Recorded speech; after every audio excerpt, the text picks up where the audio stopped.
you're like me, you spend lots of time poring over maps, looking at weather data, all in an effort to help predict when and where my best times to hunt will be.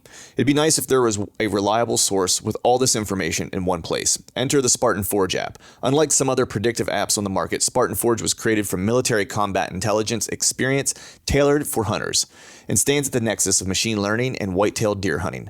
No more man-made algorithms. This is a predictive model based on real GPS-collared deer data, historical and predictive weather, and the next level of mapping imagery, all at my fingertips. I've been using the iOS app this season, and it has replaced all my other mapping tools. Visit SpartanForge.ai and sign up today, or head to your iOS or Android app store. Use the promo code TRUTH to save some money and download it today. Mobile hunters, if you're interested in upping your mobile game, then head to tetherednation.com and check out their saddle gear. There are a few things you can actually buy that will help you become a better deer hunter or give you the freedom to hunt any tree or any situation. This is the reason why I started saddle hunting in the first place and why I use Tethered's gear. I can honestly say that Tethered's saddle gear has changed how I hunt for the better. Big tree, little tree, from the ground, it doesn't matter. I'm untethered by my gear to hunt the best setup for the situation, instead of hunting for a tree that my gear can use. My current core setup consists of the Phantom saddle, tethered one sticks, and the Predator platform, along with an assortment of their accessories. So if you want to up your mobile game, head over to tetherednation.com.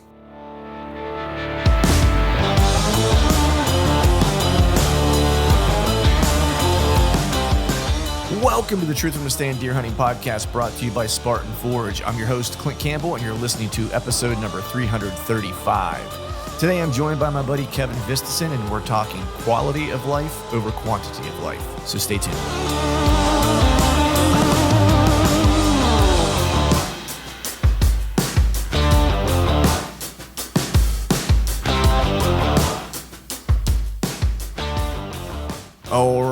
All right. What is up, everyone? Happy Wednesday to you. Hope you're doing well. Hope you are feeling fine, and hope you didn't, like me, forget that it's Mother's Day this upcoming weekend, and hopefully you have your mother squared away. I, of course, am scrambling as usual the week leading up to, and the bummer is I actually have to travel for work this week, so I'm going to be behind the eight ball and might have to rely on the kiddo to get the job done. But good weekend last weekend. Actually, finally was able to get out into the woods. You know, rain, obligations, things like that have kind of gone through the litany of the list of things I've kind of had going on that's kept me out of the woods. But finally was able to get out this past weekend. Actually was able to make it to the North Peace, do some turkey hunting, and no turkeys were harmed. Heard 2 gobbles. It was right off the rip, first thing in the morning. Saw 2 hens.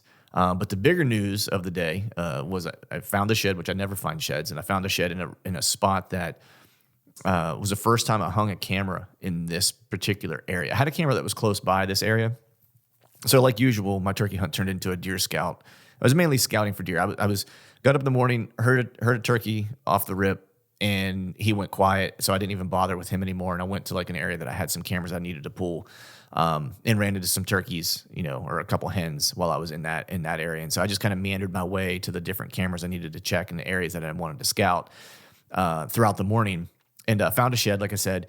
And there's a big scrape in this particular area that I had hung a camera on, and it had one good buck. Like, the last time I checked it, because I couldn't remember the last time I was in that area or even up there, to hunt. And I guess it was around the 22nd, 23rd ish of October.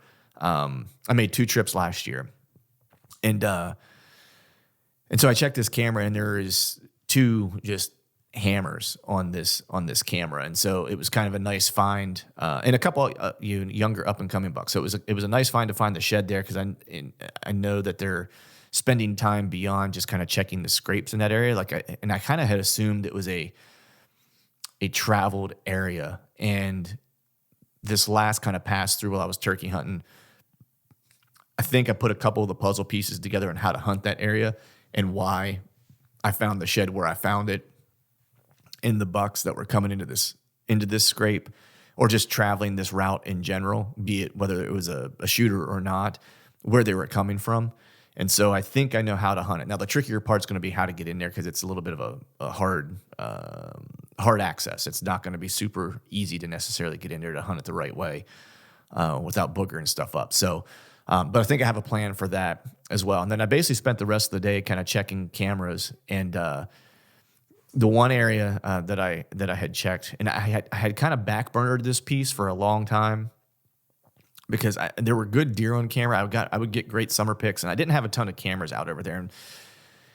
And Aaron, my buddy Aaron, put a couple cameras out in this area as well, and we just kind of consistently get really good deer and daylight movement, and all throughout the season. It's not like it's this area that I was just in the morning. We'll get some daylight movement, through the summer, of course, whenever they're in velvet and stuff like that, and then it really starts to peter out and becomes way more sporadic throughout the fall. And I don't think that we were close to their beds necessarily, or their bedding areas. I think we're close to their summer bedding areas because we get all kinds of daylight photos in the summer. But once the kind of calendar turns, things would start to dry up a little bit. With the exception of a few, we started making some, inroads this past year, with the camera intel and stuff like that. And just in a couple hunts that I was able to do, a couple hunts that some of my buddies were able to do up there, we started seeing some action in daylight and starting to put some of the puzzle pieces together. And so I placed a couple cameras and I think I have an idea of where the better opportunities might be for daylight on the first piece that I was talking about. And so I kind of transitioned to this other piece, and this other piece we've just kind of ignored. We've run cameras on it. We really haven't hunted it. Like I said, it's had really, really good deer on it, and way more daylight movement than anywhere else. But it also seemed like it was the easier access of everything that I've kind of scouted in this area. And so I've kind of ignored it because of that. But over the past, I don't remember how many years. I think this is going into year 3. So the past 2 years of running trail cameras on it, I mean, I don't think I've ever gotten a guy in archery season on camera. And I think over the course of 2 years, I might have gotten 6 pictures of guys during gun season. And of those 6 pictures, it's probably the same. I'm pretty sure it's the same 2 or 3 guys that I've gotten. So not nearly as much pressure I had thought, in the caliber of deer that are in this particular area is consistently good, above the bar, shall we say. So I spent some time there and pulled some cameras. Some of like those cameras in that area, because I wasn't planning on hunting it, I set those in May, I think, last year, and hadn't checked them until this past weekend. And man, pretty stoked with the talent that was in the area. And it's consistent. I mean, the daylight movement, or the daylight inventory that I'm getting is starting in like July, August, where it gets consistent. And it runs through, basically it dies right around like the first week of December, which isn't surprising, right? Like gun season comes in, some people move in, it gets a little bit more pressure, probably pushes them a little further into this particular area, which isn't surprising. But I mean, the bulk of archery season now it ramps up as you get closer to rut, of course, but I was getting daylight pictures, pretty consistently of decent bucks, in first couple weeks of October. But I'm starting to be able to pin down, like, what I'm seeing is some consistent dates, at least not just in this area, this newer area, but also in the area that I had been scouting and hunting previously. I'm starting to see some consistent dates kind of show up across the board for both of those areas that are telling me, when things really kind of start to pop off. So that's been good. So starting to kind of finally make a plan for that this year. And this past weekend is what kind of got my juices flowing, and pretty stoked for deer season, because the talent in this area is pretty slamming, and I think I have an idea how to hunt this area a little bit more effectively than the other area that I was in, because the access was just so hard to kind of manage in the other area. But with that, we're going to go ahead and just jump into today's show. Have a cool show for you guys today. Have my good buddy, Mr. Kevin Vistisen, on from the Deer Hunter podcast. And if you've ever listened to Kevin's show, or if you know Kevin at all, he is a fellow who is all about kind of evolution and quality of life. He's very introspective. Like he's a thinker, so things don't just kind of happen and he just kind of brushes it off by the wayside. And the past several years, he's been kind of looking at things through the lens of quality of life. And so what we talk a lot about in this show, we certainly talk about some deer hunting and stuff like that, but we also talk a lot about quality of life over quantity of life, and the big move he and his family are making. And, he'd be lying if he said, and he even says this in the show, if he wasn't stoked for what it means for his deer hunting prospects in the future. But he and his family are making a big move, and it's not just for the deer hunting, it's the overall quality of life that they're kind of looking for and kind of trying to get back to, the things that are or I shouldn't say get back to, enhance the things that are important to them. And, what we talk a lot about is, man, those things don't happen in general without some level of sacrifice. And so that's kind of what Kevin is going through now. He's living in a van down by the river, quote unquote. Not really, but kind of. And we talk a little bit about that. So super stoked to have Kevin on again. Love the dude. He's a good buddy of mine. And hope you guys dig the show as much as I did. Thanks. All right, folks, welcome back to another episode of the Truth from the Stand Deer Hunting Podcast. And today I got my buddy on. You know him, you love him, Mr. Kevin, by God, Vistisen of the Deer Hunter Podcast. What's going on, man? Trying to get warm. Yeah, dude, you're battling a blizzard in the in northern Michigan, dude. That's is that typical for May? It can happen. It can happen. I don't know what the likelihood or commonplace of it. More or less lately, we've had temperatures that have ranged a fair bit, but we've been anywhere from like 40s at night to 20s at night, and then 50s. And actually, it's 1 week it went all the way up. We had 3 days in a row here. It was 84 degrees. Dude, girls were out on the beach in their bikinis. Yeah. And it was like, check this out, psych. And now, I don't know how common the May snowstorm is, but it's definitely possible. And they were saying, it rained this morning, and it was like, I don't know, it was like borderline mid to upper 30s, and then this afternoon it started like turning to snow. Well, they said it wasn't going to start snowing until 8 o'clock, and it's been snowing balls for like an hour and a half already. So it slowed me up getting back here because I'm a half an hour from town. Okay. And so when I talked to you, I was just wrapping up at the gym and driving back here. It typically takes me 25 minutes. Well, it took me darn near 45, and it's going to be real interesting getting out of here in the morning because I'm on a seasonal road where I am. It doesn't really it's definitely not first on the priority list to be plowed if it does get plowed. Right. So, but they said we were supposed to only get like 3 inches of snow, but it's supposed to be in the 20s. They're talking 30, 40 mile an hour winds. And right now it's been snowing balls for dang near 2 hours already. And it's supposed to snow all night. So I don't know. Damn, dude. It's getting a little Western, man. Like I haven't seen snow in, man, I don't even know how long. We're good for like an April snow usually. That's usually when we'll get like dumped on, like end of March, very beginning of April. But we didn't get that this year. I think northern PA up in like the Poconos or whatever, they got a little bit. But the weather's been funky this year, man. Like it's legitimately just like killed most of my attempted scouting efforts. Just the weekends that I've been free, and didn't have like family obligations or things going on where I was like, all right, sweet, I've got 3 days, I can go get some work done. It would just be like piss rain the whole time, or if I was planning to go to the North Piece, it would snow like the week of, and then it would melt, and then it would freeze again to where like the whole mountain was just like a sheet of ice, to where it's like you couldn't go do anything. Like even the roads, even to get into a lot of the places weren't even passable at that point. So yeah, I don't know, man. It's been a little bit of a bummer. So this year I'm kind of full on the probably on the wing it plan, I think is my strategy for this year. So we'll see how that plays out. Nice. Yeah, well, I scouted last night. I'm obviously not today. There was a lot of deer out last night. It was pretty nice out. It was kind of like rain showers were coming through, and then it would get sunny, and it was in the 50s. It was actually really beautiful out last night. But nice.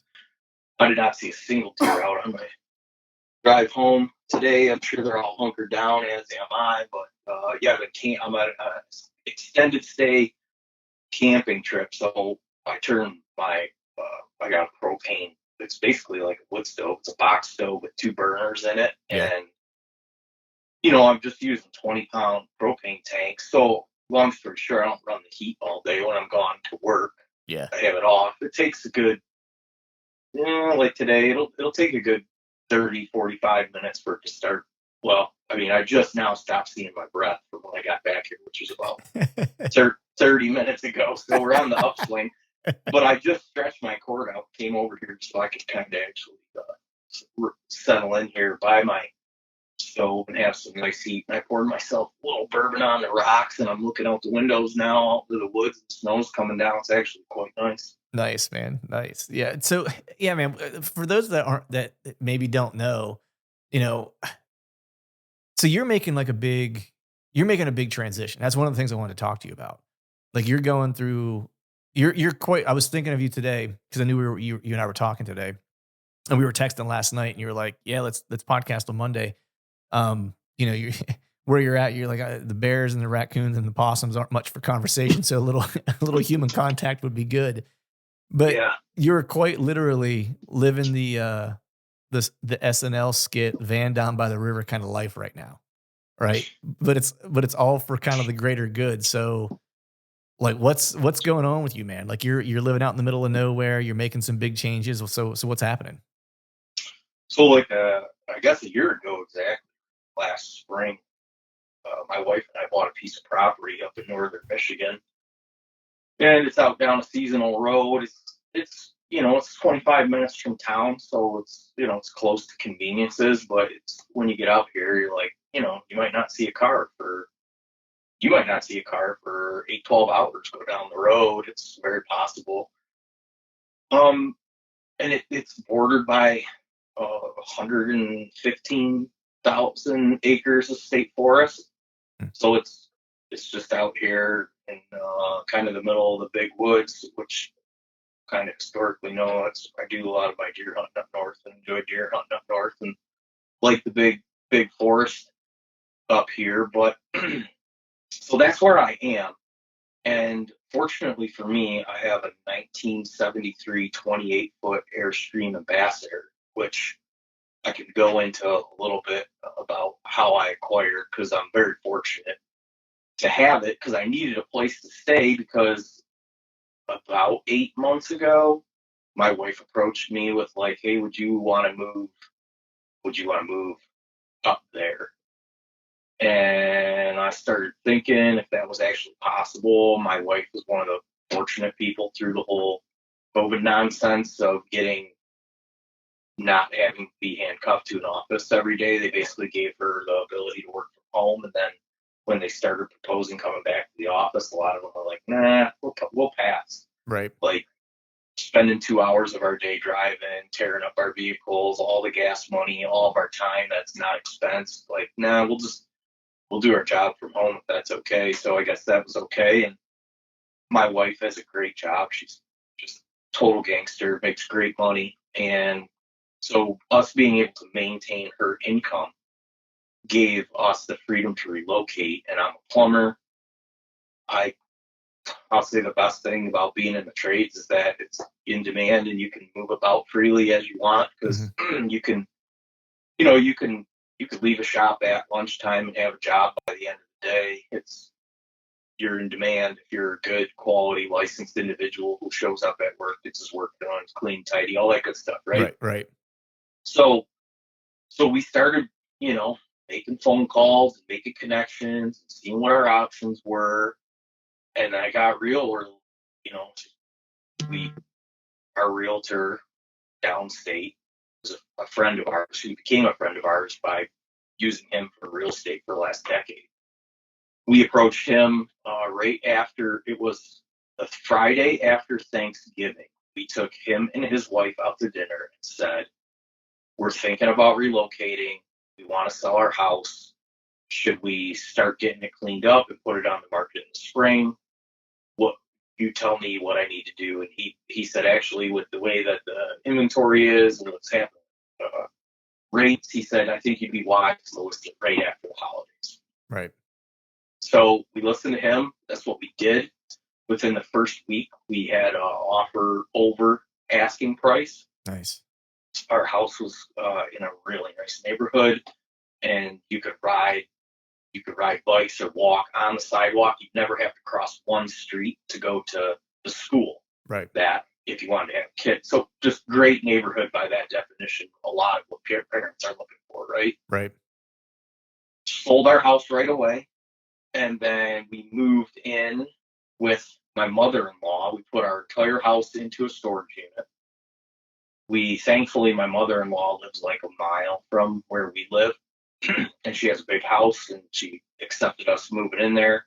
We said, hey, we'll pay all your utilities, we'll pay for household things, this and that, we'll cook you dinner, you name it, whatever. Right. Can we shack up with you here for a little bit? So it worked out kind of great in that regard.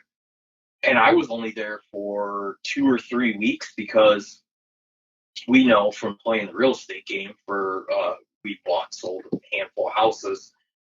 From the time you get an offer accepted to when you actually get in the house, could be 60 to 90 days. It's typically not going to be less than that unless you're firing on all cylinders. And sometimes that does happen, but what I'm getting at is we made the decision as a family that I was going to travel up here end of March and start my job in April because my son gets out of school June 8th. So the intention was I will come up here. I will be front and center in the real estate market because it's an extremely competitive market where we were buying a house. People are paying cash, sight unseen, Wow. from California, New York, a lot of places that bad policy has kind of destroyed what people loved about their places that they live. They've decided that they're going to relocate where we are. And so super competitive marketplace. And I came up here and we looked at the option of like extended stay hotel. I had some friends offer I could stay with them.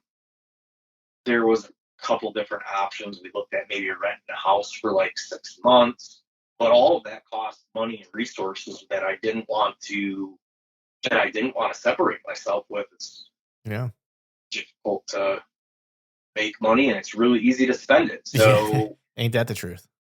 you're not getting occupancy anywhere nowadays for anything that's not going to cost you a great deal of money. Yeah. So I had this camper and it was in not great stand. It was not in a great situation.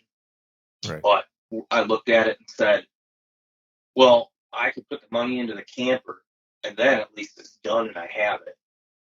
Or I could go put it into an extended stay hotel or a 6-month rental. And when I'm done, that money is somebody else's and it's not mine. So yeah, my wife was cool with the camper thing. I've obviously spent a lot of years doing long camping and being out in the woods. And like, I'm kind of built for an extended stay camping trip. It's not the kind of thing where it's totally foreign. Right. I mean, you're used to spending time in that thing. I mean, that served as your deer camp for a bunch of years. Like I want to say like 20 some odd years or something like that. So it's not like you're not used to living in it, and to your point, you like being in the woods. So, it makes total sense. 20 years. Yeah. We bought the trailer in like 2001. So I guess now like 22 years. Actually, it's the camper's 50th year anniversary. And just real quick, what my brother and me and 3 other buddies all went in. 5 guys each paid $150. I believe that was how it worked out. We bought this trailer for like $750, and it wasn't in great shape, but it's a 1973 Airstream, right? And it wasn't as bad as some of them that I've seen. I've seen some where it's like, that is awful. Ours was like manageable, but I decided that I was going to like renovate it. And so I started to pull the subfloor out and I found out the frame was actually rotted out and it turned into a pretty big, I ended up phase 1 cost me about $7,000 to get this thing mechanically sound and ready to go down the road and ready for phase 2, which is like all the cosmetic and the interior and everything. Mm-hmm. So it turned into a little bit of a scramble and a rodeo, but I put my best Cameron Haynes face on and kept hammering. Yep. And got the frame done.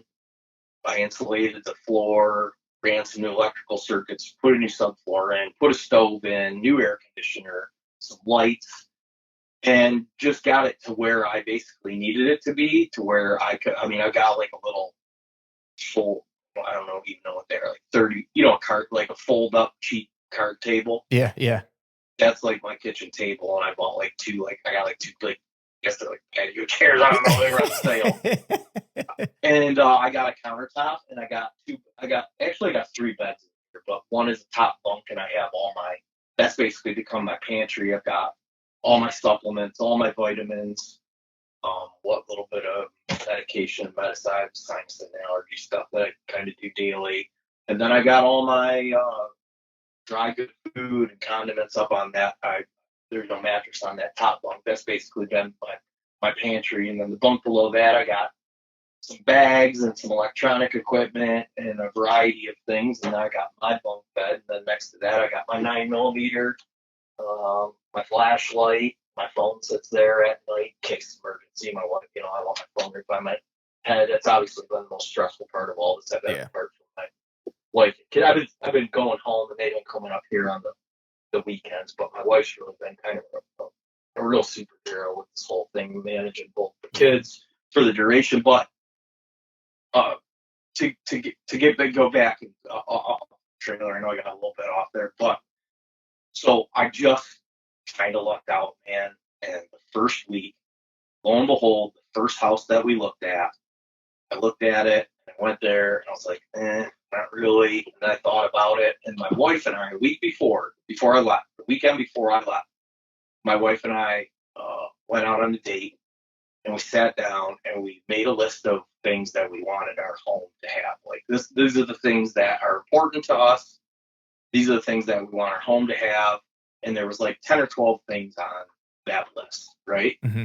So I went and looked at this house, and I was like, not really. And it's substantially over my price limit. Right.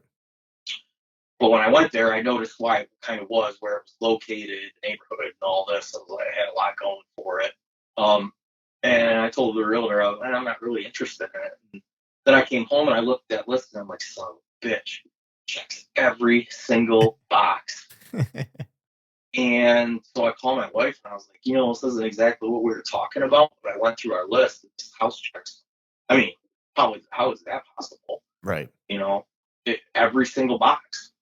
And it didn't just like lightly check them at like dark X. Right. Like, And so we're like, all right. So we started negotiations. I lowball, came in, quite a bit lower than what he was looking to get.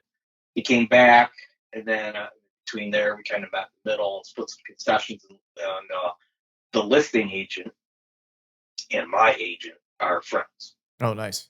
So they were able to kind of know the inside scoop of the seller and buyer, and they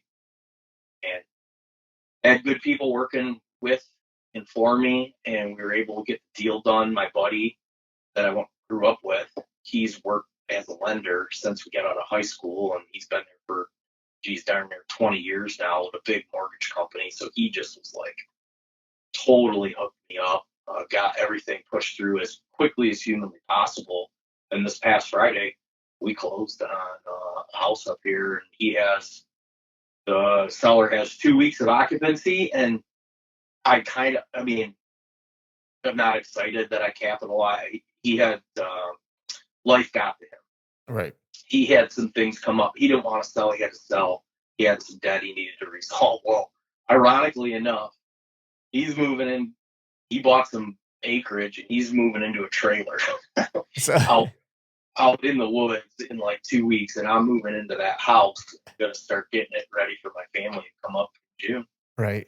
Damn, dude, that's crazy, man. How lucky is that, man? I mean, just like, not lucky, but how things work out. You know what I mean? No. Like you put things in place, you keep chopping wood and carrying water, and when you do that, preparation meets opportunity, and boom. Yeah, and they always say it's better be lucky than good. I say it's the best if you're a fine blend of both. Yeah, exactly. But man, I want to ask you, like, what was the decision to make the move? Like, and I want to circle back to like the family living apart thing, because I went through that whenever we moved back from Orlando, or when we moved from Orlando to Pennsylvania. not an exact same situation, but we knew we didn't want to, we had our daughter and we knew we didn't want to raise a family in Orlando. We knew we wanted to do it, in Pennsylvania. So she'd be able to be close to her grandparents and stuff like that. And, but my wife's a school teacher, right? Or at the time she was in the classroom. And so she had to kind of finish out the school year. And then it was hard to kind of like get a job in the middle of the year. You kind of needed to do it at the beginning. And so I had like another semester of college left after that summer. And so my wife ended up getting a job in PA and staying with her parents, her and my daughter, in out, near Pittsburgh. And I stayed in Orlando for like one more semester, finished school, wrapped up everything at the house. I ended up renting the house out and then moved up here and got a job in Philly and lived in Philly in the city. And I would drive back and forth like on the weekends to see them. We basically spent like the better part, I want to say it was like it might have been 10 months, like 9 or 10 months apart, like not living together. And that was probably like the hardest thing that I ever went through, was being away from them for that much time.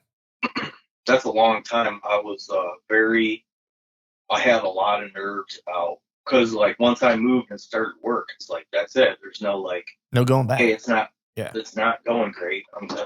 It's been, 3 months. I can't take it anymore. I'm coming back. That would be, by our definitions, it would have been a failure, So, right. So yeah, it's basically been a month for me. Okay. But they won't be making it up until about June though, right? Permanently. Yeah, I got another. We're at the halfway point right now. Nice. Yeah. But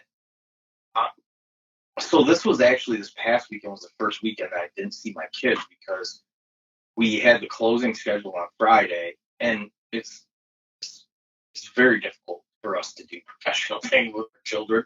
Right.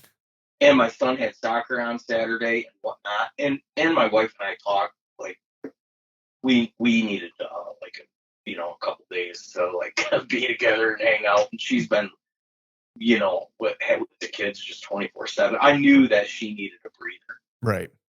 So she came up here and we did all that, spent the weekend together. But I didn't see the kids this weekend.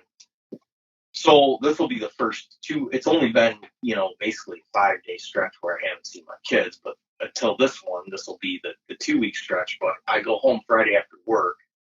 And then it just worked out with my schedule. I have be in Lansing next week for a state certification for plumbing. Mm-hmm.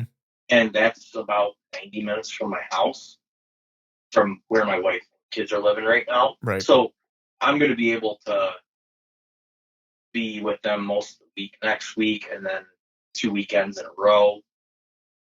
And then when I come back up here, actually, I'll have occupancy to the house. So then I'm going to be just firing on all cylinders, trying to go at it. But, to your initial question, yes, I guess that was the most, I knew that was going to be a challenging thing for me. My wife and kids, we spend all of our time together. My wife and I, we met when she was living out of state. I actually moved out of my wife and I went on like one date, and I moved from Michigan to Miami, and my wife, Fort Lauderdale, and my wife and I moved in together. That's awesome, dude. One date, I'm all in, full send. Yeah. So, and then we traveled around together a lot. Long story short is that we were really used to like being together. Right. Yeah. Yeah. And we knew it was going to provide some challenges, but we wanted this. My wife wanted this. I wanted this. We decided that we wanted to raise our family here, and we knew that it was going to be, it wasn't just going to be an easy thing. We were going to have, to accept the fact that it was going to be kind of a hard thing to relocate our family. So, but we've been making the most of it. Nice. It's always easier, of course, when you're younger. You don't have, responsibilities. You don't have kids or whatever. I mean, you just kind of pick up and go. And especially if you're really young and maybe you don't have a house or whatever to where you're selling, you're just dealing with like renting or whatever. It's like, man, you can just Yeah. like pick up and go. But you start throwing any other factors, man, it takes, I mean, I remember whenever we did it, it was, it was like a solid, like, 2-year plan. Like we knew that we were going to, I won't say we planned hardcore for 2 years, but like about 2 years out, we knew we were going to do it. So we just started laying the groundwork for it. You know what I mean? And like, as it got Right. closer, we, other things would come up that we have to take care of or whatever. And you just kind of work the plan. But man, what was the drive to make the move? Like, I know you and your wife kind of agreed, like you want to raise your family there. That's where you guys want to be. But like, it's not like you were living in a bad situation to begin with. Like, you were in a good neighborhood, things were cool. You're still staying in Michigan. What was it that kind of pushed, you to make the decision to take on the arduous task of moving your entire family and kind of, going through the uncomfortable kind of situations you need to go through to make that happen?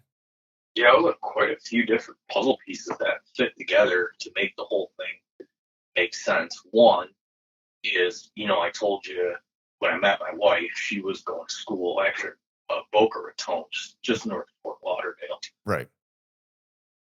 When my wife decided to move out of state and go to school, it was of her belief that she was not coming back to Mhm. where she lived and was raised, which is about 15 minutes from where I was raised and lived. We never knew each other. Hmm.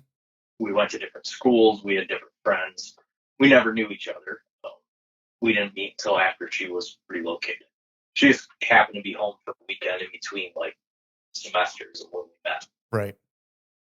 But her intentions were she left because she didn't love the area basically. And things happen, things change. We got married. We decided we wanted to have kids. It made a lot of sense to be around our parents.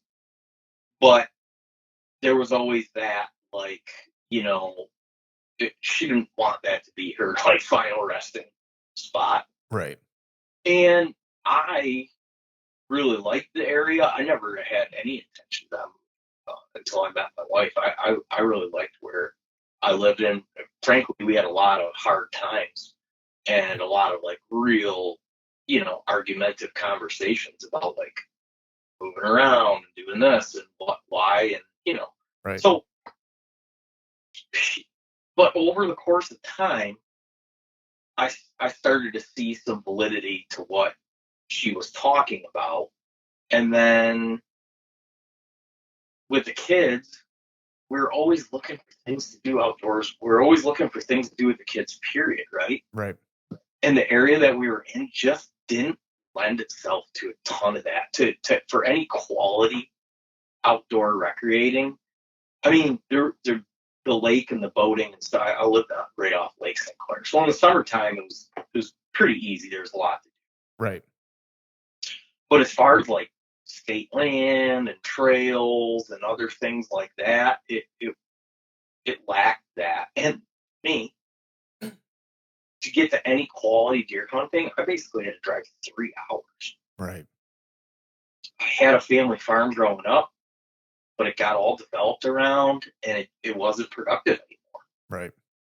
And so, I don't want to base the fact I was going to relocate my family on the quality of my deer hunting. Right. I can't say that made a lot of sense. Right. But the fact that my wife wanted it, and then I looked at that, I was like, man, this is what you kind of love to do. You could do a lot more of it. It makes sense for the kids. It makes sense for the wife. It makes sense for you. Let's do this. Right. And so we made the decision to do it. Obviously, the biggest factor was that we live a mile from my mother-in-law and like 15 minutes from my parents and my brother and his wife and their kids. We're a pretty tight-knit family. Yeah. And everybody's right there. And so that was really hard because no one in my immediate family was excited that we were deciding to move, especially my parents, the grandkids, this and that. It's actually been quite difficult, right, to manage. But whenever they vacation, they go to northern Michigan. They all have places up here. So, and the house that I just bought actually has a walkout basement with basically a mother-in-law suite in the basement, big bedroom, bathroom, hot tub. It'll have a full kitchenette, full-size fridge, and then it's pretty, with it being a walkout basement, they can come and go as they please and not disrupt the rest of the household. So that was a huge factor in me also really wanting this house, is Right. that my family can come and have a place to comfortably stay, and we can spend a lot of time together as a family. And there's like an argument to be had for quality over quantity, right? So Yeah. we recognize we're not going to have as many hours together, but we also are firm believers that the hours that we do have together are going to be of such a higher value that we could justify it. Yeah. That makes sense. That makes sense, man. I mean, I think just in the past like couple years, I think there's been this notion of people wanting to visit that place of quality over quantity. I think people oftentimes will say that because I think it's the good thing to say, right? Everyone, yeah, quality over quantity. But when it comes right down to it, most people get quantity. You know what I mean? Like they want the more, right? Right. Because the Right. less often comes with like some level of sacrifice, and it doesn't have that immediate kind of You're right. payoff. You're exactly right. But I think in the past couple of years, at least what I've kind of noticed, maybe it's just like our group of friends, because our groups of friends are very similar. I would imagine, like, not that we've hung out necessarily in like a big group of friends, but like our mutual friends we have, it's kind of a common theme with them. It's like they are the types of people that prioritize the quality over the quantity and make the hard choices to make sure that they have that. But I feel like I've been seeing, reading, watching, people start to make this transition from this life of excess, and constantly being plugged in or constantly being engaged, amused, entertained, whatever it is, to like a more simple kind of a approach to living, and just focusing on the quality of the life that they're having versus how much stuff they can engage with, have, or interact with. Does that make sense? Does it make sense? I mean, dude, I've been paying attention. Yeah. My entire house, all my adult belongings are packed in a storage unit right now. I've been separated from all of that. I mean, this giant storage unit, wall to wall, all my stuff. You know how many times how much time I've spent missing any of it? Not 5 minutes. Right. It blows my mind. Yep. And there's stuff in there. Somebody called me right now. Say your storage unit burned down. Well, it's probably because I put all the stuff in there they tell you not to, right? Like, don't put explosives or gasoline or this or that. And I'm cleaning out my garage and going, oh my God, I have everything in here that they're telling me not to, but this is my best option. So, Right. but there's some things in there. I didn't really put anything in there that wasn't like, I have very few things that, like, when I look at and go, that can't be replaced, right? I have my grandfather's. Right. That thing doesn't go in a storage unit, right? Right. But 98% of the shit I own, I bet you if it was just all gone, I don't. And it's kind of blown my mind a little bit, right? Because you just get in that rhythm of excess. And I'm living out. I don't have a refrigerator, so I don't have power. Yeah. And I don't have plumbing, so I've been living out of a cooler. Mm-hmm. And I go to the grocery store on Sunday night, and I buy all my food for the entire week, basically, and my bill's like $100 because I can't get stuff that really, I'm not buying like fresh fruits and vegetables because I don't really have like a way or means to store that. Right. I'm supplementing with greens and vitamins. I'm not sacrificing my health. I'm buying really good quality food, but it's amazing how little. I mean, I'm buying like steaks, chicken, peanut butter, sourdough bread, butter. Mm. And when I look at other people's carts at the grocery stores, I'm just like, man, if you have a big pantry and a giant fridge. Oh, you want to fill it. I mean, you want to fill it. yeah. Yeah. And at our other house, we had 2 fridges.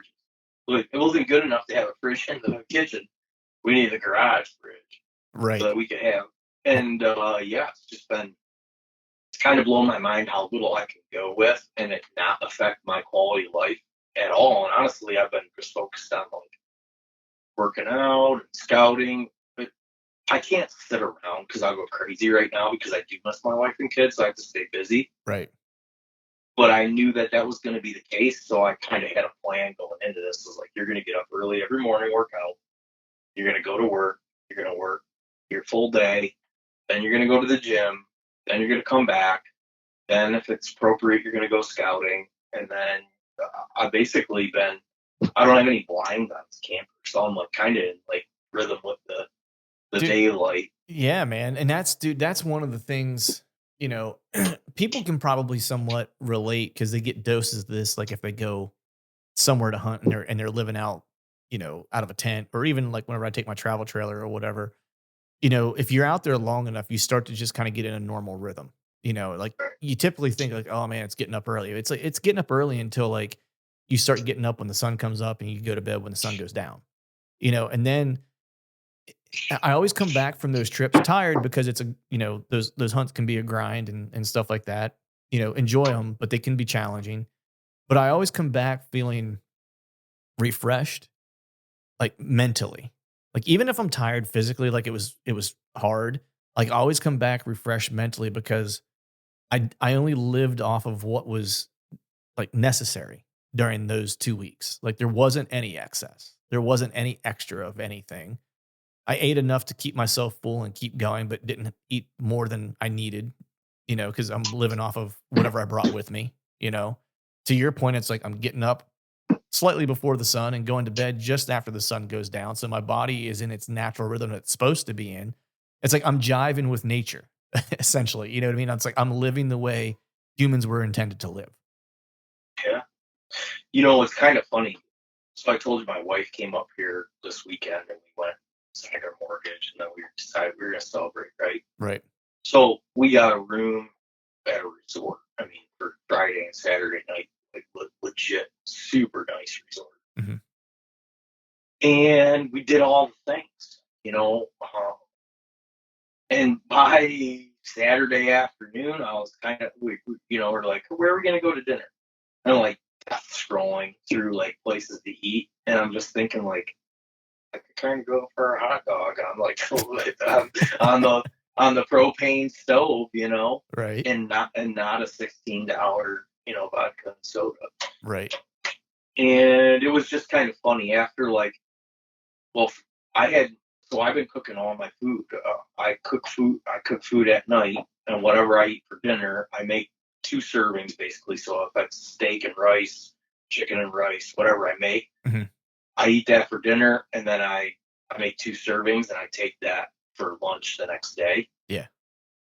And I just continue that, and then in between that, I snack, you know, nonstop. But I've cooked every ounce of food that I've eaten for the last month. Yeah. And so when my wife came up here, we were going to go out to dinner Friday night. I sat down. We got where I moved is like kind of renowned for distilleries, breweries, vineyards. Yep. All local, just top shelf everything, right? Mm-hmm. So it was like, you name it. And we went into a bourbon place and I tasted some bourbon and I think I had a Manhattan. Mm-hmm. I was just like, holy shit. You know, like this is so nice. And we went to dinner and had dinner. it was great. But then by Saturday evening, I swear to God, I was like, I kind of had enough of like eating out and all this, which I know plenty of people that you know, they'll eat out 5 days a week. Yeah. And to me, like we're talking about the quantity versus quality, if you like refrain from doing that for a very long time, the enjoyment level of going, you know, it's not like, oh, I'm trying to really pick where I want because nothing sounds good. It's Right. like everything sounds good. I Right. don't care where we go. People are going to serve me and make my food, and all I have to do is give them money. It's going to be incredible. Let's go. Right. So it's just a total attitude adjustment and a realization of like, yeah, man, it's just human nature, I think, to like live in excess. Yeah. I mean, do you think you'll are there any of these kind of minimalist things you're experiencing now that you think you'll adopt whenever life gets back to quote unquote normal for you?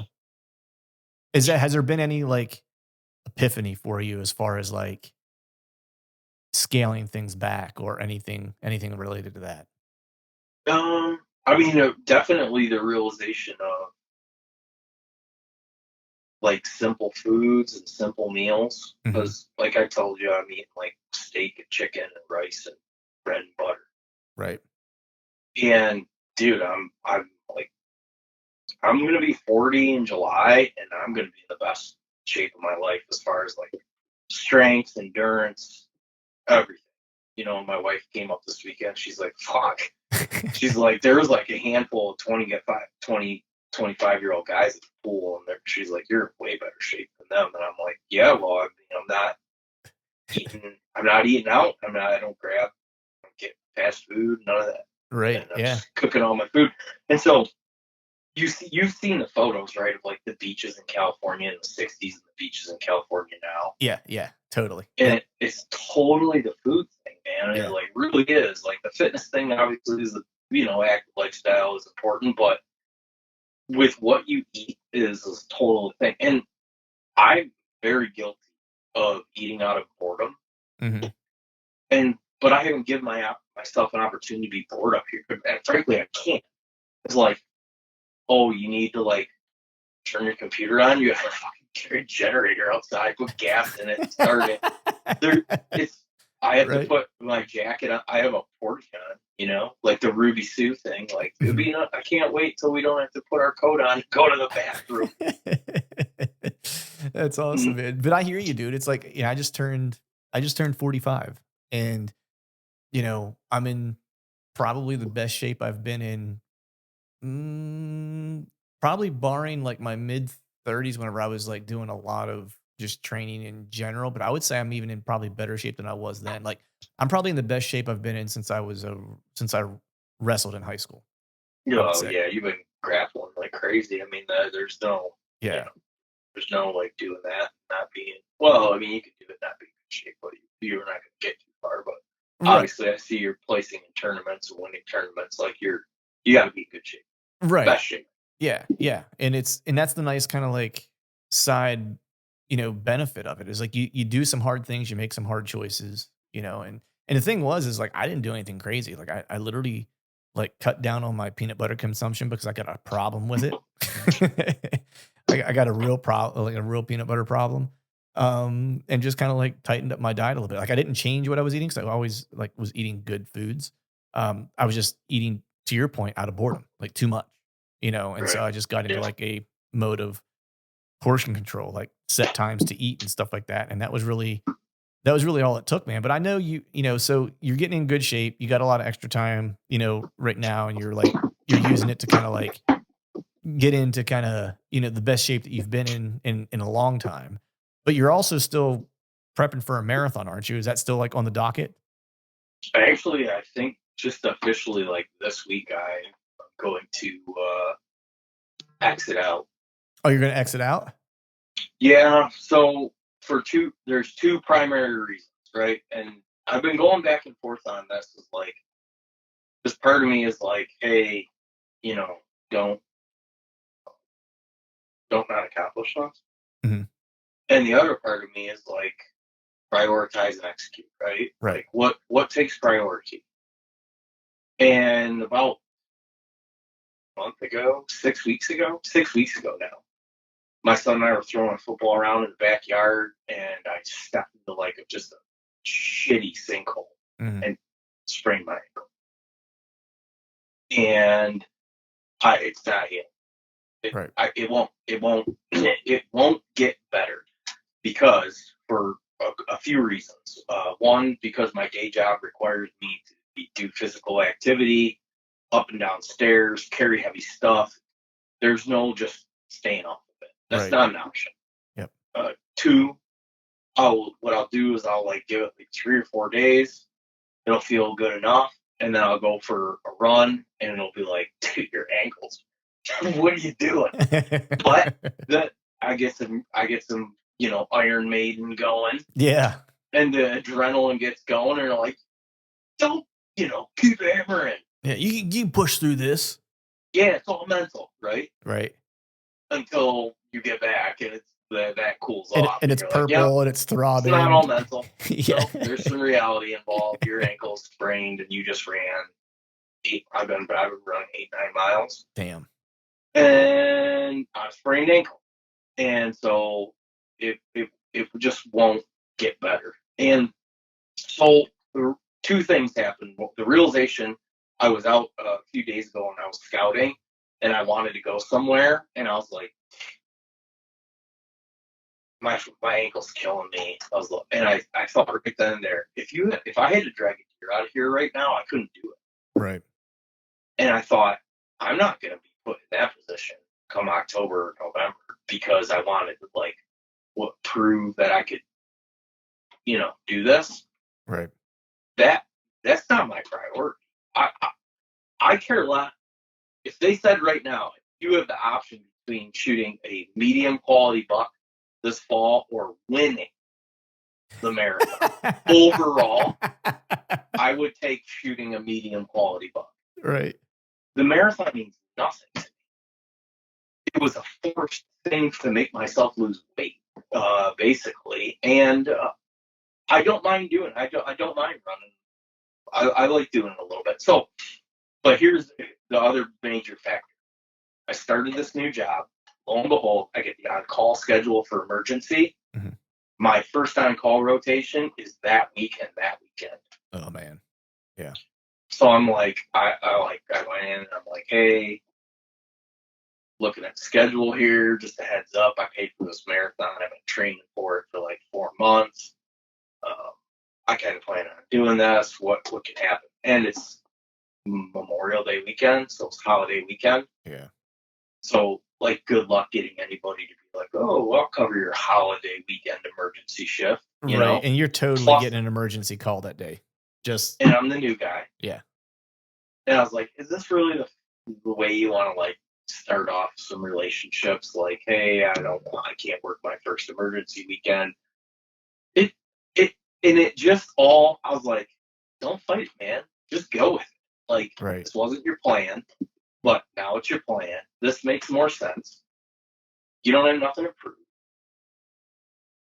Bow out. Live to fight another day. I care more about longevity than I do, like, in the here and now.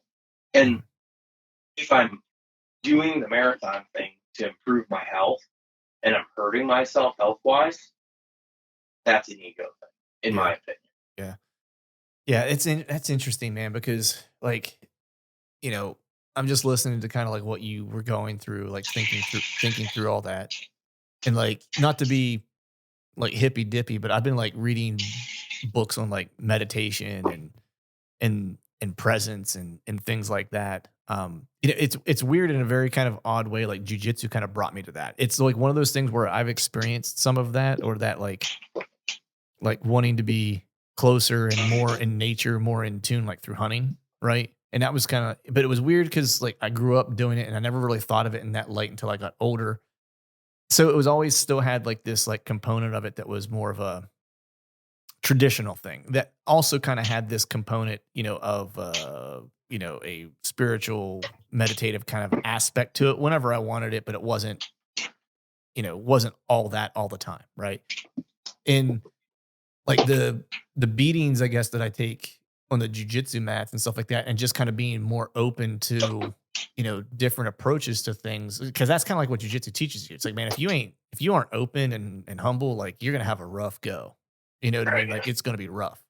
Right. But if you're kind of humble and you're open to learning and you're open to new possibilities and things like that, then, it can be a really kind of rewarding time, even when you're not good and getting beat, And so just that kind of like approach has made me become more open to things I've been probably mostly, I would say like 98% closed off to in my life, like previously. The things like meditation and presence and stuff like that, and trying to live more in the moment. And what you were kind of mentioning there, I was like, man, that's like such an like in the moment kind of like being present kind of approach to recognizing like in real time what you were having to give up or why you were actually doing something and if it actually meant something beyond like just because I want to say I achieved this thing. Is it actually really important to me? And it's like, and I've gone through this like thing recently where it's like, that's kind of like what I've been kind of investigating, like about myself in general is like, where do these priorities lie? And like, if push came to shove, what would I ultimately give up for it? Cause that'll kind of tell me where it ranks with me. Yeah, I understand. Yeah. What you're saying. You're coming at it from a little bit of a different angle, but getting to the same spot. Yeah. Yeah. So how was the marathon prep, man? Like even though you're not doing it, like I kind of want to understand a little bit about, what you were doing to get there. Well, first and foremost, my whole strategy for the marathon was don't die. That's a great strategy. Because I'll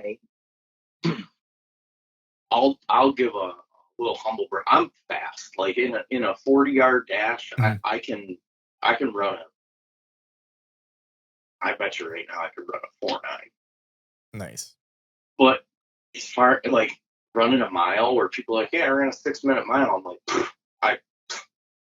I mean, I'm 8-minute mile, and I'm starting to gas out. Right. I am not. I'm like if the animals that did real well because they could run away from fast things for a long distance, like I would have been dead a long time ago. Because they're like, oh my God, he's so fast. Oh, yep, here he is laying dead in the middle of the trail because I gas out real quick. I overheat. Right. So I'm not a great distance runner. So I was trying to lose weight. So I was, kind of restricting my calories. Mm-hmm. And I was just starting to put miles on. And I started like maybe like a year and a half, maybe 2 years now back. Whereas, when COVID hit, my gym closed, this and that. I was working in the hospitals. I was super freaking stressed out, man. I was coming home every day from working in the ER and shit, having to peel my clothes off in the garage. Right. For anybody that hasn't been around like a lot of death, which I never had really prior to having the last job that I did working in hospitals, but like being around sick and dying people is super depressing. I give like a ton of props to people that like are able to do that and make it their career. Yeah, for sure. It wore on me quite a bit. Plus all the other nonsense that was going on with schools and everything else. I was so stressed out, and I was just coming home every day from work and just drinking and eating. That was it. And I didn't emerge from that pattern for like, I don't know what it was, 6 months, when like things like the restaurants reopened, and I walked into a restaurant to get carry out, and I'm like, I looked at myself and I'm in like a hooded sweatshirt and like flat pants because that's all I had that fit. And I was just like, dude, all right, this is over. You need a reality check. Right. And I, 38, 39 at the time, 38 at the time probably. Mm-hmm. And so I had stints like that in my younger days. And it's just like, man, tighten your diet up, start exercising. Next thing you know, I got a 6-pack, right? Right. Well, a little different now. That did not happen at all. And I got to the point where I was like, all right, hard check realization.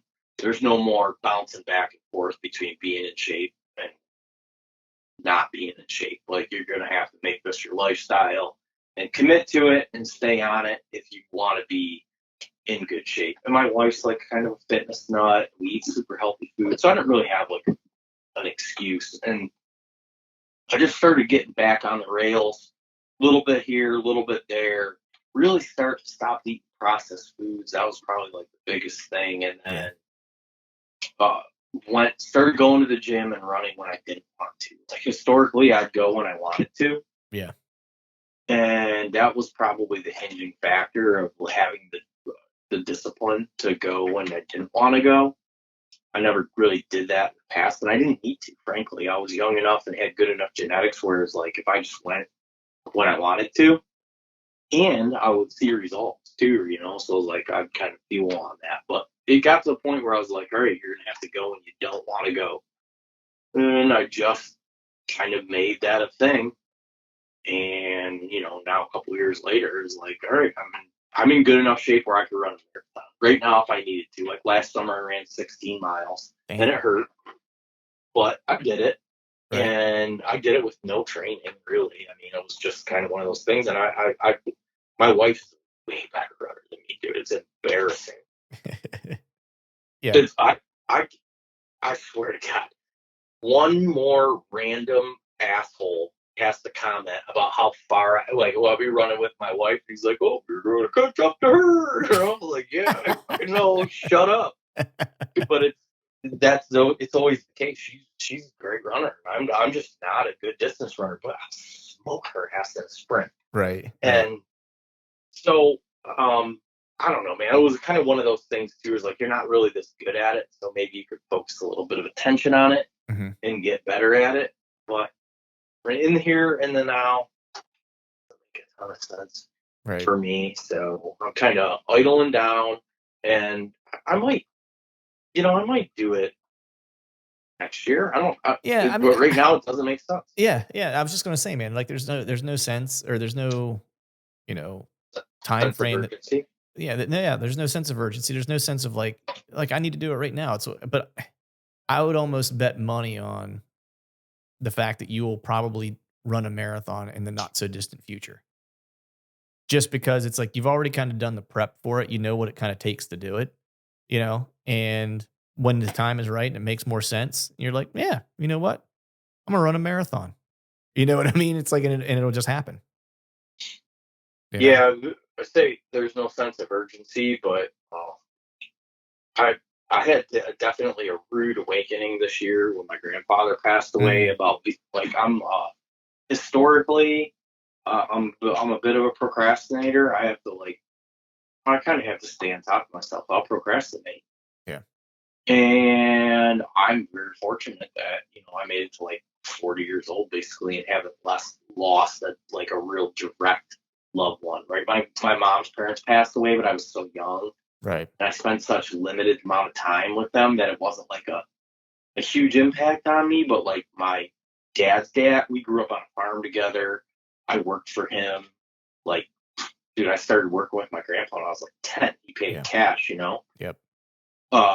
He's the one that was like pushing me deer hunting. We did a lot of deer hunting trips together. He was a fraternal figure. Yeah.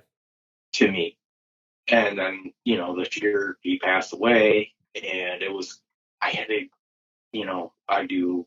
the photo guy, right? Yep. So it got put on me to like put the photo boards together for the funeral. And so I had to go through all the photos, and I saw my grandfather as a 18-year-old, in his military fatigues, marrying my grandmother, and they look so young. Yeah, dude. And then, we're laying him to rest, and it's his life. And I'm looking at that, and I'm going, dude, don't procrastinate, because tomorrow's not guaranteed. And even if it is, you're 40, you got, you very well could be halfway through your life. So you could think that you got tomorrow and all this time, but at the same point in time, there's kind of a middle ground there for me, because I do real good at not pressing the issue and having some longevity and not pulling the trigger. But I kind of looked at that whole thing and was like, all right, maybe shift up one gear. Right. Yeah. I mean, there's a balance, right? I mean, that I think is kind of the key. And it's funny, man. You and I are thinking about a lot of the same stuff. which is crazy because we haven't talked in so long. Like we've texted back and forth, but we haven't like actually sat down and talked in so long. Yeah, it's And probably been years. it's Honestly. probably, dude, it's probably been. It's been at least a year and a half. Like I would almost put money on that. I But would put money on it. But I kind of been like, and it's not like, people might say it's a midlife crisis or something like that. And I wouldn't say that because I don't feel like I'm in a crisis, but I definitely feel like I'm at like this crossroads of like, there's something big afoot and I don't know what it is.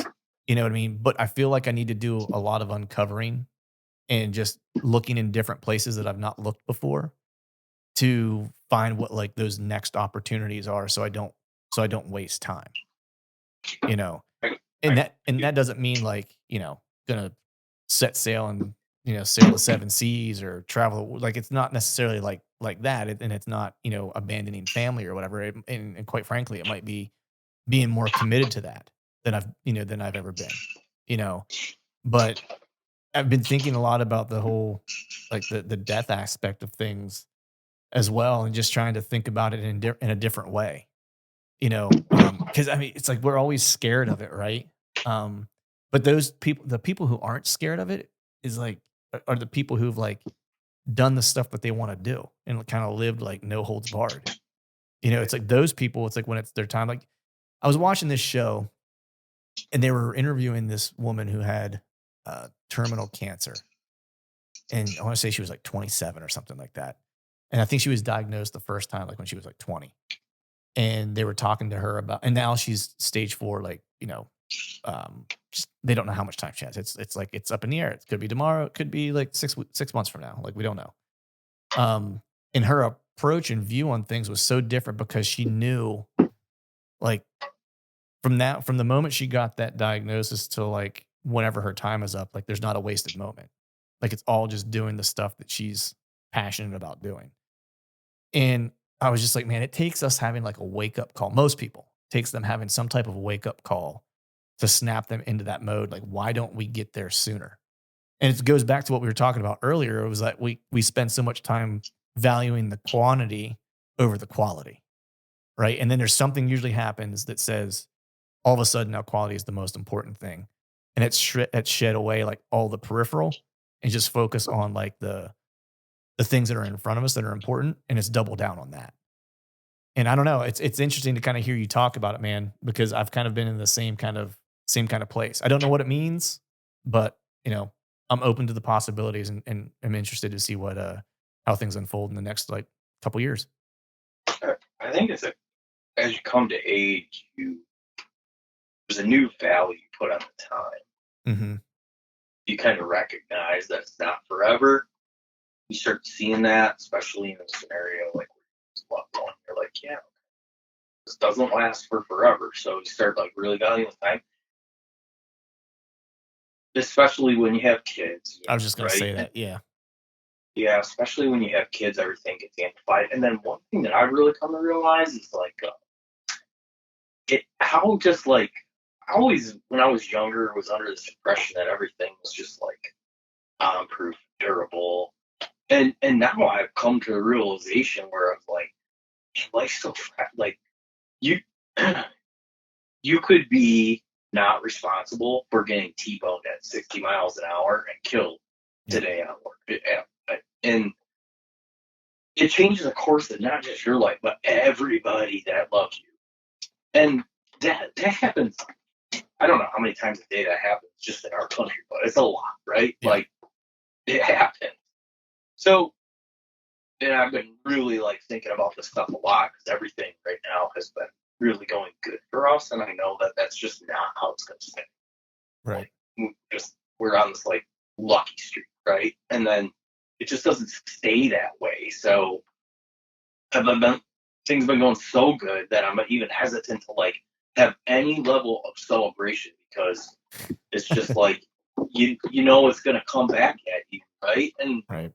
just start thinking about how like little tiny things could happen, and I don't know. I think it's an age thing. I really do. And a testament to what you said, about people that had like did what they wanted to do and had good quality lives. My grandfather had that, and the last time he got out of the hospital, he basically said to me, if this is what life has in store for me for here on out, I've had enough, and I'm okay with that. I lived the best life. I lived an incredible life, and I'll have had enough. Yep. And I just thought, I'm not in a position where I could think to justify saying that, but here he is saying that, and it's just the time thing. He lived to 93. Mm-hmm. Yeah. Yeah. It's interesting, man. Like the, when you get to that point where it's like you're just so content, right? Where you're like, this has been good, man. Been a good ride, and you're ready. And it's hard to fathom like that kind of, you know, uh, contentment. You know what I mean? And what you've done. Because I'm the same as you. It's like I look and I'm like, oh man, if that happened, if I got that kind of news, it's like I would feel like I just squandered piles of time, piles of it, Right. And but I mean, and you're right, man, with the kids thing. It's like, I was just looking at pictures today that are in my hallway outside my home office. And it was like of my daughter when she was probably close to 10 years ago, or at least 8 or 9 years ago. And I'm just like, man, where did the freaking time go? And like, and the selfish thing is like, and this is one of the things, like one of the books I was reading about like presence and meditation and stuff like that, is like, we inherently have this like feeling or need to want to like stop time or fast forward time. Like those are the conversations we always have. We never have a conversation about just what is happening like right now. We either always want to go back a little bit, right? Or stop the things from moving forward, or we want to go forward, or we're worried about the thing that's sitting in front of us before we actually know what it's going to be because it's not happened yet. Right. And it's really interesting to kind of think about that, because I'm like, man, how often do you say like, you're on like a great hunt or something like that, right? And you're like, oh man, I wish I could just like do that again. But it's like, why do you need to do that again? Like, why is what you're doing right now not good enough that time that thing was better? Like, why don't you make this thing as good as that? Right. Yeah. And right. it's like that mindset shift, that little change, man. Like, and I'm not like, look, I'm not like some like, monk Super or something accurate. like that. You know what I mean? But, it's just like that one little kind of change. Like I've tried to adopt to where it's like, I've tried to start to be more present and value like the thing that's happening right now for the good and the bad of it, and be curious about both. Right. Cause that's where like the learning, the understanding kind of comes from. And that's how you start to make those, like the nows be as good as the times that you remember, And so, yeah, man, it's a crazy life. That's for sure, dude. And you're and you're making some big changes and going to be living it up, dude. So I'm super stoked for you. I will never forget hearing Hal Blood say that no matter how bad things are going or whatever, he said, don't ever wish time away, because you get older and you'll be regretful because the time will move faster and you'll be sitting there saying, where has it gone? And to me, when you were asking me about moving and everything, where I was and what I was doing in a lot of people's minds was like, this is great. You have a fantastic job, work for a great company, have a beautiful home. And there was mornings where I was sitting on my couch drinking my coffee in front of my fireplace thinking, are you seriously going to move a freaking trailer in the woods, dude? Like, kind of, really doubting myself right in that regard. But the reality of it was that I would wake up on a lot of Monday mornings and just look forward to Friday. Yeah. Because I just wanted to get through the work week, because I was just there for a paycheck. And I knew, I was conscious for quite some time. I was like, dude, this isn't good for you. And it was really affecting me. And I knew, I was like, man, I don't think it's a good way to go through life, to wake up on Monday morning looking forward to Friday afternoon. Oh man, you're wishing 5 days away. You know what I mean? Like the the percentage of time throughout your week you're wanting to get over. And that's the life I was living. Mm-hmm. And so that was a big part of why I made this decision, is because I thought there might be an opportunity for that to not be the case. And so far, it's proving to be incredibly accurate. Yeah. And that's a great reason to do it, man. You know what I mean? It's like, and I think most people probably are in a similar situation as that, and they're just not sure how to change, or maybe they do know how to change it, and are just nervous to take the swing, or it's going to be hard, and and they don't want to do it, something that's that hard. If we equated it to hunting, it's going to the same stand over and over again, knowing that there aren't any deer there. That's what it comes down to. It's like, I know there aren't any deer here. It's the state's fault. Yeah, it's the state's fault. I'm going to go sit in this stand anyway. And then I'm going to complain about it. And I'm going to get in the stand, or I'm going to get into a tree, and while I'm in that tree, I'm going to be wishing that the hunt was over, so I could get up and do it again tomorrow, only to wish that one was over too, because there's no deer here. Right. It's like, as opposed to just like making a change, doing some scouting, change your tactics, change some of your strategies, change your approach. Cause that's hard, like doing something new is hard. And a lot of people just don't want to do it. I think we're all guilty of it to a degree, in a lot of different ways. Yeah. Well, we're what's that? The comfort crisis? I forget. Bo Martonic actually had that guy on his podcast. Michael Easter, I think, is maybe the author. He wrote a book called The Comfort Crisis, and it highlights a lot of why we get drawn into patterns of comfort. Mm-hmm. And if you're not conscious of that, you'll fall. Right? 100%. Yeah. But mobile hunting and hunting new places and whatnot, even if you don't recognize it, it's like an active fight against that comfort factor. Right. So kind of how I love deer hunting, and I don't know, it's kind of weird that way.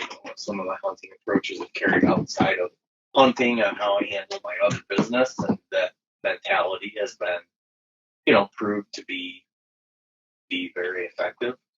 Yeah.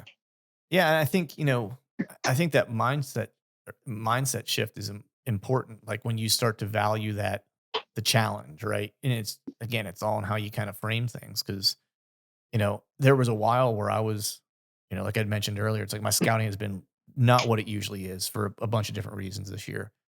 And I was getting a little bit kind of, like it was bothering me, like where it was making me really stressed out, because I was like, man, I'm not getting out as much as I want to. I haven't looked at this place, haven't looked at this place, right? And I was starting to kind of stress myself out over it when it's supposed to be something that I enjoy, right? And I just kind of changed once I changed how I looked at it as a negative and started looking at it as a positive, the stress completely went away. I was like, well, what does it matter that I haven't gotten out and scouted as much as I wanted to? Like, maybe I should look at it as this is an opportunity to actually focus on the in-season scouting and make that the priority this year and take that approach to it, because that's a lot of what I do whenever I'm out of state, but I don't often take that same approach as often, at home. And I'm actually, I get into deer much more quickly when I'm out of state than I do in PA. So I was like, well, maybe this is good. Maybe this is what I needed. Why does it have to be bad? Why can't it be good? So that's kind of how I chose to look at it, and we'll see what happens. That's kind of the approach. Well, you guys have had good deer management state, at least now for some period of time. I haven't found a guy that's complained about the direction of your guys' deer herd that lives in Pennsylvania. Yeah. I mean, for the most part, you still get some of the folks that want to complain about everything. But, I always say this, man, I see way better bucks now every year than I ever saw growing up. Like, full stop, period, end of discussion, I'm what do you think? What do you think's primarily responsible? I mean, I think the antler restriction had a lot to do with it, to be honest with you. We've always been a 1 buck state as far back as I can remember. So I don't think, nothing like that has changed, but the fact that they did an antler point restriction, and it's different in different parts of the state. Like if you go in the western part of the state, I want to say it's like a three or yeah, three on one side, not counting the brow tine, I believe is what it is. And it has to have, I think, three on one side, counting the brow tine in the eastern part of the state. Don't quote me on that, but I'm pretty sure that's what it is. But that to me, is what is allowing some of the deer that historically were getting shot at, 2 years old, making it to 3 years old, and those that were, then maybe get a chance to make it to 4 years old or whatever. And so it's just, I think the age is getting a little bit better because of that. And then I think that we are seeing, at least in some of the areas that I've been able to hunt, that they are actively doing a little bit more habitat management in particular areas, at least in some of the public that I've been on. They're putting in some food plots here and there, and I can't say when I was a kid that I saw a lot of that. I think they're doing a better job of timber stand management and improvement. Most of the places that I have hunted historically around here have gone through some type of, TSI of some sort, which has been good. So I think just all those things, kind of combined have been helping. So, it's certainly, I mean, no one's going to mistake it for Iowa or Ohio or anything like that, but you can certainly find pockets. I always say, like in PA, you can find pockets that will rival some of what people call big buck states. You can find quality deer. And I've been able to find some of them, so, just haven't killed any of them yet, on some of these pieces. So, but yeah, that's, I'm not complaining, man. I've had plenty of targets the past couple of years. My failings have been my own fault. Yeah, that's usually how it goes. What's that? That's usually how it goes for me too, I feel. But I've been just in a place in my life with a young family and this and that where I haven't been able to justify in some circumstances, like doing things that I know might yield me an opportunity to kill bigger deer. Mm-hmm. It hasn't made sense, frankly. Yeah. But I'm starting to get to a point where I'm in a situation where now some of that stuff I can say it would be my fault, because I'm not the guy that's going to sit around and complain. I'll do what I have to do, and that requires moving. I'll move. I'm not going to sit there and say, "Oh, this is bad. I don't have anywhere to go," or "the state's not doing a good job." If I cared that much, where I was going to complain about that, I would care enough to do something to reconcile it. Right. Yeah. 100%. I mean, my failings were, last year, the target deer I had in PA, I watched him bed down at 40 yards, and I thought he was going to walk past this scrape that I was sitting near, and he just got up and walked the opposite way. Like, and that was the only time I ever saw him was that hunt, And so, I mean, I failed because I didn't kill him, but I mean, I kind of beat him at his own game. Like I was at the right spot at the right time, and then that was really the only good encounter that I had in PA last year with the target buck. I saw a couple other bucks, but that was the only one that I was interested in killing. And then in Kansas, I had, a couple good deer within range that, one I certainly should have killed. I got busted drawing, at like 15 yards or whatever it was on the ground. And then one, we just showed up at the same place at the same time. Like I played the cards right again and, was at the right spot. We both showed up basically at the base of the same tree in the dark, like, and had a standoff for like 20 minutes. So, but that was, again, it wasn't like I made any critical mistake. It was just, bad timing essentially. But so what's your plans for this deer season, man? I know you're getting ready. You're moving up north closer to where where you like to be, where you like to hunt. What's on the docket for the season? Well, I basically have went from the position of needing to drive 3 hours to quality deer hunting to having millions of acres of land at my disposal. That's a good feeling. It's a radical shift in the direction of the quality of deer hunting that I've been. So give me a sense of like, what's the difference in the quality of hunting, like where you were at versus here? Where I was, so I was Metro Detroit, a giant metropolitan area, right? Mm-hmm. So any state land within an hour, hour and a half of Metro Detroit is going to be so full of people that it's like the worst habitat because deer don't hate people until you try to shoot at them. Right. And then when people start shooting at them, they're not good. They hate those areas, right? So any of the state land that was available for me to hunt down there was frankly it was just kind of brutal. Right. I would drive, like I said, basically 3 hours to get to quality deer hunting down there. Also, there's a lot of private land. So the deer hunt, the most of the big deer that come out of state come out of downstate. Better soil, better ag, lots of private land, lots of co-ops. Right. Just, all the big deer basically. But, that's never been the driving factor for me. I like the experience. I like the hunt. I like wilderness. I like hunting deer.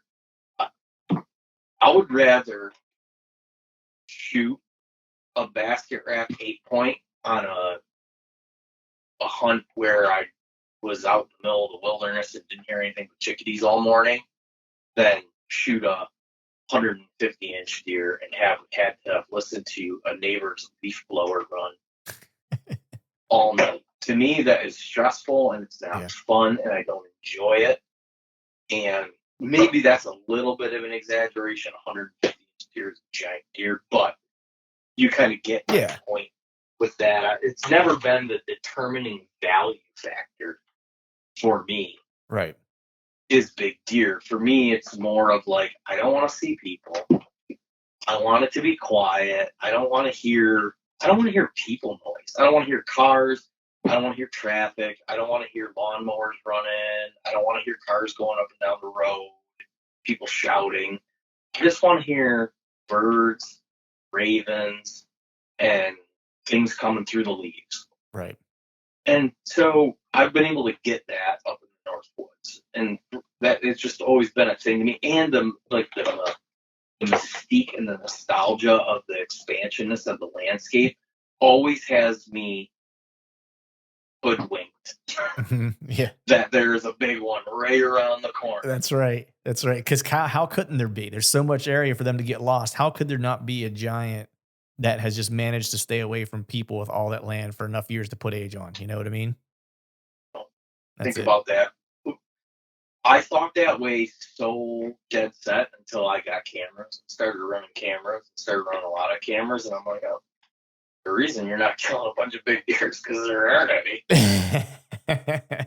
And so they've been very helpful. But I'll say now, with my camera strategies, and I don't think there's any replacement for boots on the ground. So, I don't have really other hobbies that I commit time to in my adult life. I really don't. I'll do a little bit of fishing with the kids and my wife.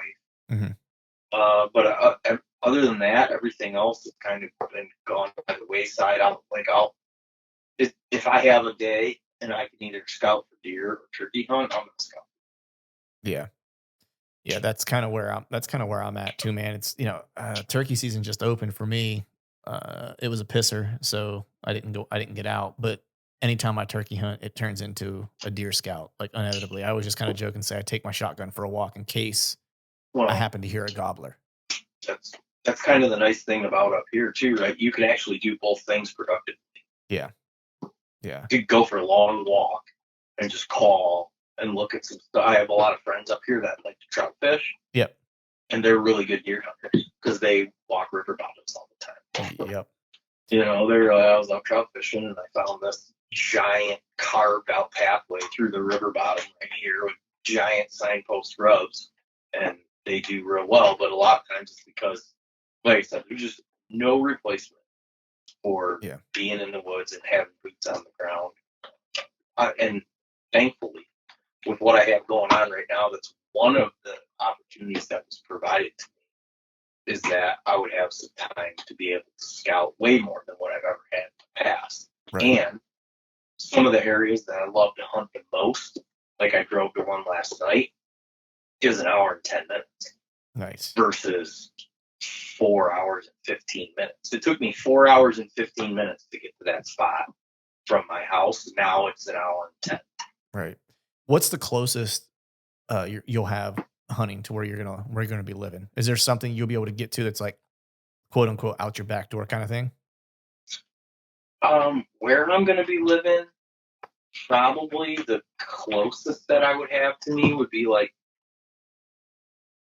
well, I'm fairly certain that pretty easily I'm going to be able to gain access to some private.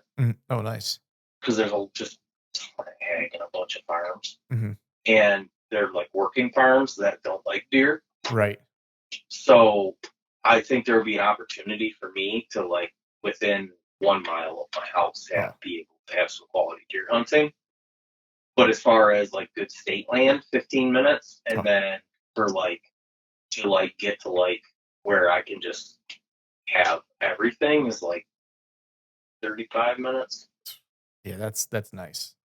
That's sweet. Cause like the stuff that's around me, you know, things that are within like, we'll say like a 30 to 35-minute drive, that's about what I got. And it's okay. You know what I mean? Like that's where I had the one really good encounter last year in PA with that buck. It was, you know, about 35 minutes from my house.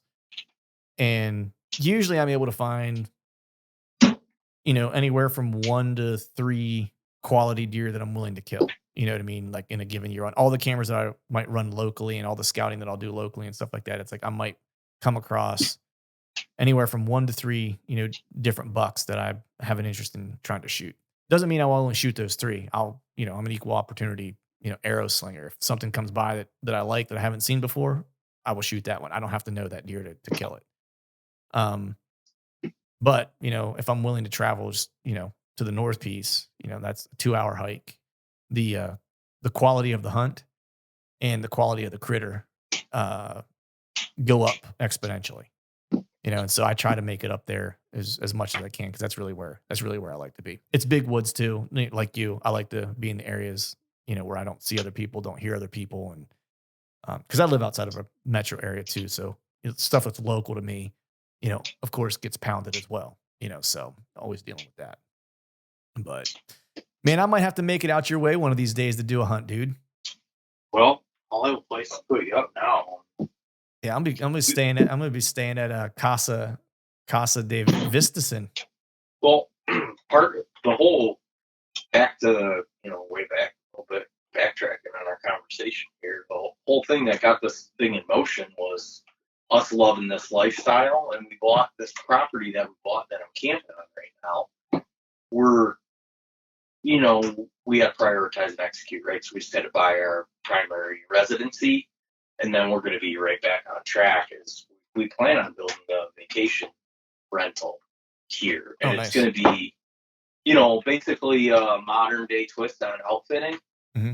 So people will be able to come here. I mean, the amount of outdoor recreating. So where my property is, and some people might listen to this and go, oh, I bet you I know exactly where this guy's at.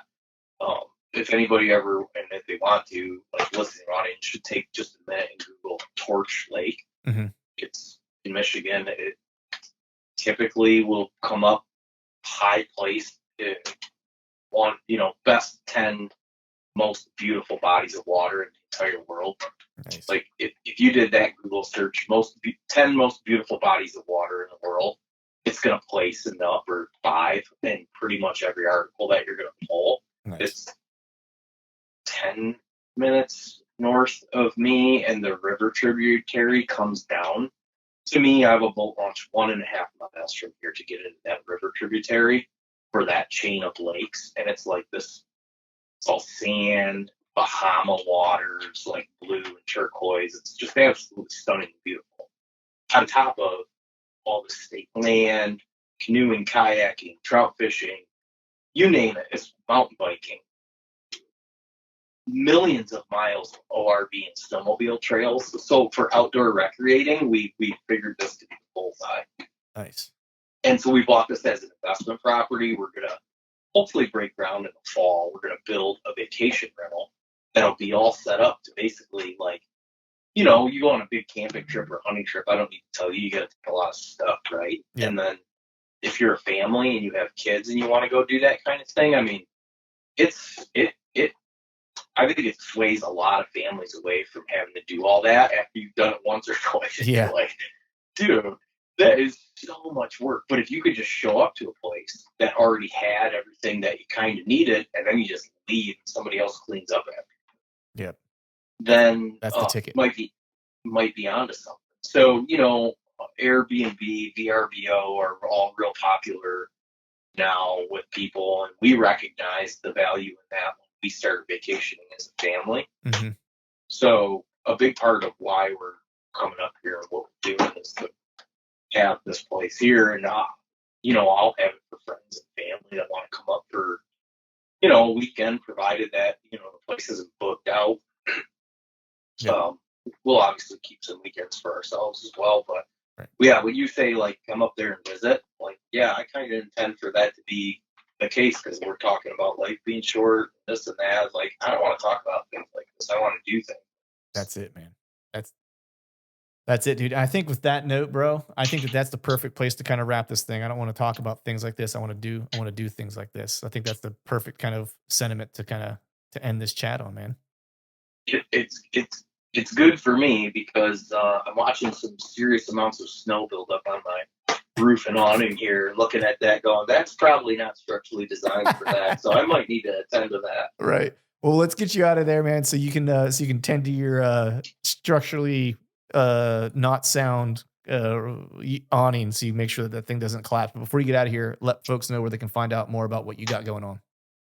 DeerHunterPodcast.com. Go to Instagram, Deer Hunter Podcast, Google Deer Hunter Podcast. That's it. You'll find me right away. Awesome, brother. I appreciate you, man. Always a good chat. Dude, I appreciate it, Clint. I appreciate the opportunity to come on and talk. It was very enjoyable. All right, folks, that is a wrap for today's show. I'd like to thank all of you for listening. And if you haven't yet, please head over to iTunes and leave us a 5-star rating. And be sure to subscribe to the podcast. And hell, while you're at it, head over to YouTube and give us a sub there as well. I'd be super appreciative if you do those couple things for me. Before I shut this thing down, I need to give a big shout out to our partners who continue to help us make this podcast possible. Spartan Forge, Tethered, Exodus Outdoor Gear, and Genesee Beer. And until next time, we'll see y'all.